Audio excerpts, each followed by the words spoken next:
Hello and welcome to this deep dive explainer. Today, we are embarking on a genuinely fascinating theological investigation. We're looking at a profound mystery that has literally been hiding in plain sight within the biblical text for thousands of years. We're going to completely rethink and explore the true original design of the tabernacle. Now remember, this wasn't just some ancient tent in the desert. It was the absolute epicenter of ancient worship. It was the exact geographical coordinate where heavens supposedly met earth. But as we dig into the text today, we are going to look at a massive historical anomaly that totally shifts our understanding of worship, of prayer, and honestly of our own internal spiritual architecture. We're going to meticulously trace ancient original texts, peel back centuries of history, and discover exactly how this ancient blueprint maps perfectly onto the human soul. So get ready, because what we uncover today is going to completely change how you visualize one of the most famous structures in biblical history. Okay, let's dive right into this. Have you ever actually looked at a diagram of the biblical tabernacle?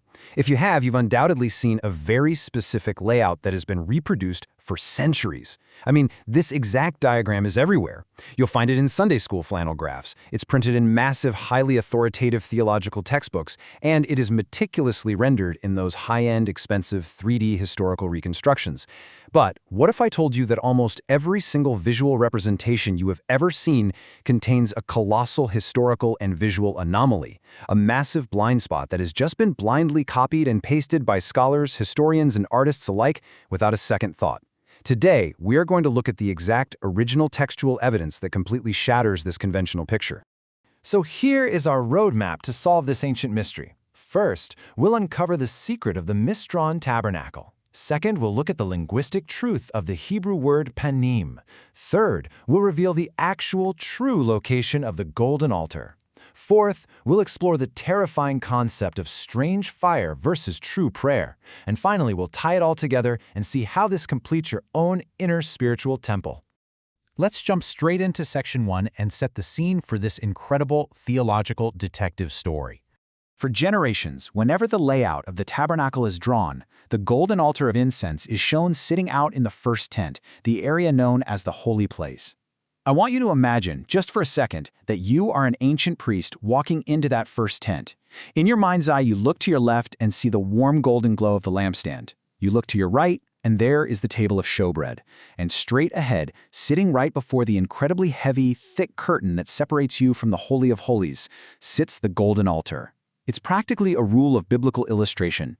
It is always placed right before the veil, but distinctly on the outside of the most sacred space. This visual arrangement has become so standardized, so ingrained in our minds, that basically no one ever questions it. But as we dig deeply into the original sources, we find that this common visual distortion is entirely based on a totally flawed foundation. So let's really break down the core issue here. The traditional view places the altar out in the holy place, right? However, when we look at the original text evidence, the altar is intricately, physically, and spiritually linked directly to the Ark of the Covenant and the mercy seat. Now think about the theological weight of the mercy seat for a moment. This isn't just a piece of furniture. This is the very throne of God's presence on earth. Placing the altar right in front of the mercy seat fundamentally changes its context compared to just having it out in the common outer room. To put it outside is a massive theological downgrade. And the root cause for this massive architectural discrepancy, well, it all boils down to a single perpetuated translation error in the book of Exodus that completely threw off the blueprint for millennia. Which brings us perfectly to section 2, the linguistic DNA of our investigation, the truth of the Hebrew word Panim. Now what's really interesting about this slide is the incredible precision of ancient biblical Hebrew. When we look closely at how the original language categorizes spatial locations, a stunning pattern emerges. The texts were effectively acting as highly detailed architectural blueprints. Look at this comparison. The text used the Hebrew word chutz, which translates strictly as outside or exterior, specifically for the table and the lampstand. The text makes it undeniably crystal clear they belong outside the veil. No debate there. But when the text talks about the golden altar, it completely drops the word chutz. It purposefully and dramatically switches its vocabulary. Instead, for the golden altar, it uses the word panim. That word, panim, is tied to Strong's number 6440. I want to explain this slowly and deliberately because this word is the absolute linchpin of the whole mystery. Panim literally translates to face, front, or the inner presence. It is not just a static GPS location. It is a deeply intimate, directional orientation. It fundamentally implies an inward-facing direction, moving directly into the presence of something. the inner presence. It is never, absolutely ever used in this context to mean outside or exterior. Let's actually look at the text comparison so you can see exactly how this happened. In Exodus 30 verse 6, the flawed traditional translation tells Moses to put the altar before the veil, and many subsequent interpretations just naturally assumed this meant outside the veil. But the direct, literal Hebrew translation, leaning on that crucial word Panim, actually says to put it toward the face of the ark, inside the face of the mercy seat. The original command wasn't about putting it outside some heavy curtain. It was about placing it intimately within the sphere of the Ark of the Covenant's face. By translating Panim as an outward-facing before, translators accidentally evicted the Golden Altar from the very presence of God. They basically moved it into the hallway. Let's move into Section 3 and see how this corrected blueprint redefines the true physical layout and how the New Testament actually backs this up. You see, this isn't just some obscure Old Testament linguistic theory. Look at this explicit anchor right from the New Testament. The writer of Hebrews states, as a matter of pure fact, behind the second curtain was a room called the Most Holy Place, which had the Golden Altar of Incense and the gold-covered Ark of the Covenant. It's right there. Now, for centuries, commentators were so fiercely loyal to that flawed Exodus translation that when they read this specific verse in Hebrews, they assumed the New Testament writer was simply confused. They thought, oh, he made a mistake, or he's just speaking in floating spiritual metaphors. Actually, scratch that. Some literally thought it was just a typo, but they were completely wrong. The New Testament writer wasn't confused at all. He perfectly understood the true original Hebrew layout. The altar was indeed always inside the most holy place. Let's build this logical argument layer by layer to totally seal the deal. Exodus clearly separates the two spaces with the veil. It explicitly places the table and lampstand hoods strictly on the outside, but the golden altar is placed toward the Panim, the face of the ark. Thematically and spiritually, this makes perfect sense. The golden altar represents the prayers of the saints rising up to God.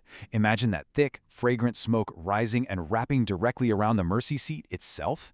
The physical smoke connects directly to the prayers of the saints right in the very presence of God. It absolutely cannot be separated by a massive thick veil. The golden altar and the Ark of the Covenant are, and always were, an inseparable unit. This brings us to Section 4, Strange Fire and True Prayer.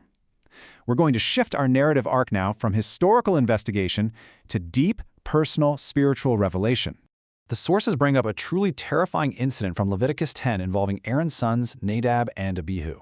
They brought unauthorized coals, a self-generated flame, and offered what the Bible famously calls strange fire before the Lord. And guys, it literally cost them their lives. God takes the origin of the fire incredibly seriously. Because what exactly is strange fire? It is a religious zeal that is not commanded by God. It is born entirely of human effort, fleshly thoughts, external religious acts, and self-righteousness. It is attempting to approach God with a flame that you sparked yourself from the outside, relying on your own strength, rather than waiting for the holy fire provided by God on the inside. Contrast that terrifying, human-made strange fire with the true Pentecostal fire. This holy fire originates strictly from inside the Holy of Holies. God provides the spark. It isn't generated by our human emotion or our sweat or our religious striving. It is the pure fire of the Holy Spirit sent directly by God. And here is where we connect the ancient physical architecture to the human heart.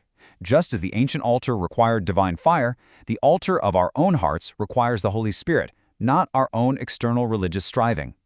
It is meant to completely cleanse our inner temple and seamlessly unite us with the divine presence. So, the absolute crucial point here is how this applies to our own daily lives. If you are praying with human logic, relying on external physical acts, or just vainly repeating words from the outside, acting like you're standing out in the courtyard, that is offering strange fire. But think about how Jesus actually taught us to pray. In his instructions leading right up to the Lord's Prayer, Jesus explicitly says to go into your inner room and pray in secret. This maps flawlessly onto the golden altar being hidden away inside the Holy of Holies. True prayer isn't about yelling up to a physical sky hoping God hears you. It is about praying from the opened heaven within you. It is a profound internal reality where true communion with God is fully restored. And that leads us to our final section, how this ancient tabernacle architecture perfectly applies to our own internal spiritual transformation and the completion of the inner temple. Let's walk methodically through this beautiful, three-stage spiritual progression. First, in the outer tent, Jesus acts as the light and the bread. Here we undergo the difficult, often painful process of clearing out our inner false truths and confronting our ego. Second, we experience the tearing of the veil. Now, this is not easy. This represents the absolute agony and the absolute necessity of dying to our old, ego-driven self and our fleshly thoughts. That veil of our flesh literally has to be torn to proceed. Finally, step 3, we enter the Holy of Holies. The inner doors open entirely, and we are united with the Spirit of truth. The sources beautifully highlight that the Sermon on the Mount wasn't just a list of moral rules. It was actually Jesus' masterclass in training us for this exact inner ascension, moving us from the outer courtyard of mere behavior right into the Holy of Holies of a transformed heart. But you might be wondering, why do we even need this intense inner clearing to begin with? Well, because ever since Genesis, humanity has been hiding. We hid behind the fig leaves, which, if you think about it, perfectly represent our flimsy, human attempts to cover our shame through our own effort. It's essentially strange fire all the way back in the garden. Now, God graciously provided leather garments to clothe us, but tragically, over time, we became entirely trapped in this physical sensory world. We developed severe spiritual blindness. We literally degenerated into a hidden lump of secrets, totally unable to see our own true inner state. Think about the brilliant analogy here. Today, we have MRIs and CT scans that can peer perfectly inside our physical bodies. They can see every cell and vessel. Yet all that incredible technology is completely blind to our deep, hidden spiritual condition. And this brilliantly illustrates the ultimate purpose of Christ. Christ, who is the ultimate mystery and the true light, pierces right through our thick, fleshy leather garments. He enters our inner darkness, and it is a precise, surgical, illuminating process. He comes to reveal, confront, and profoundly heal our hidden spiritual state.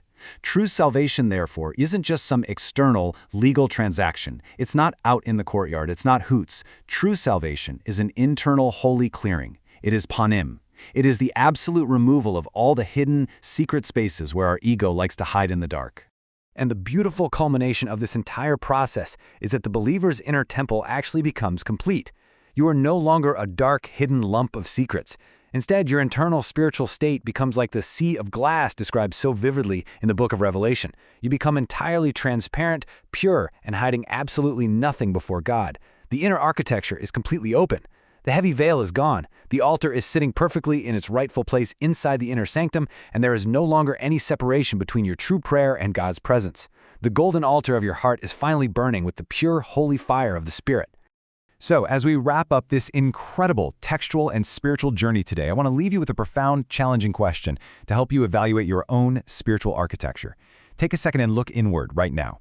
Are you striving, relying on external actions, sweating it out, and offering strange fire from the outside courtyard of your life? Or has the veil truly been torn, allowing you to worship in spirit and in truth, offering true, pure prayer from the very Holy of Holies right there within you? It's a question that, once you understand the blueprint, changes absolutely everything.